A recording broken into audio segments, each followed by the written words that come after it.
আসসালামু আলাইকুম ওয়া রাহমাতুল্লাহ। ওয়ালাইকুম আসসালাম ওয়া রাহমাতুল্লাহি ওয়া বারাকাতুহু। কেমন আছেন স্যার? হ্যাঁ, আলহামদুলিল্লাহ। বলেন। জি, আমার প্রশ্নটা হচ্ছে কি, একজন বক্তাকে শোনা যাচ্ছে কি আহলে হাদিসরা নাকি ফরজ সালাতের পর দুয়া এবং জিকির উঠিয়ে দিয়েছে। এটা হুম, কতটা আহলে হাদিস মৌলভী বলেছেন না হানাফি মৌলভী বলেছেন? আহলে হাদিস মৌলবী বলেছে। এগুলো আহলে হাদিস না, এগুলো হচ্ছে আহলে বিদআত। যারা নামাজের পরে সম্মিলিত মোনাজাতের পক্ষে তারা আহলে বিদআত, আহলে হাদিস নয়। কথা বোঝা গেছে?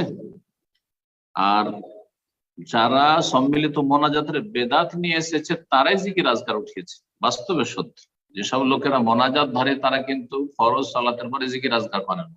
পক্ষান্তরে যারা এই বেদাতি মোনাজাত করে না তারা অবশ্যই সুন্নতগুলি পালন করে, সালাম ফেরার পরে যতগুলি জিকির আজকার গুলি প্রায়গুলি পড়ার চেষ্টা করে।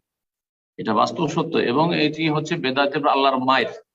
জি, সালাফদের একটি উক্তি রয়েছে যে যে কোনো একটি বেদাত যখন চালু হয়ে যাবে তখন একটি সুন্নত সেখান থেকে উধাও হয়ে যাবে।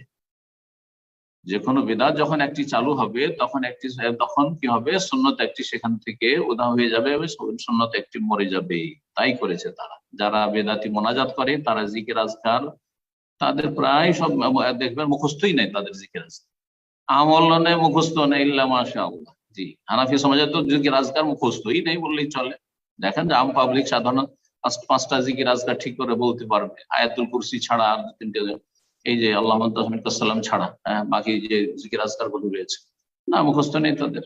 কারণ এইসব চর্চা নেই তো, বেদাতি মোনাজাতের অভ্যাস। তো আল্লাহ রাব্বুল আলামিন এর পক্ষ থেকে বেদাতের মার রয়েছে, যখনই বেদাত করে তখন সুন্নতের নিয়ামত থেকে বঞ্চিত হয়ে যায়। আল্লাহ হেদায়েত দান করুন।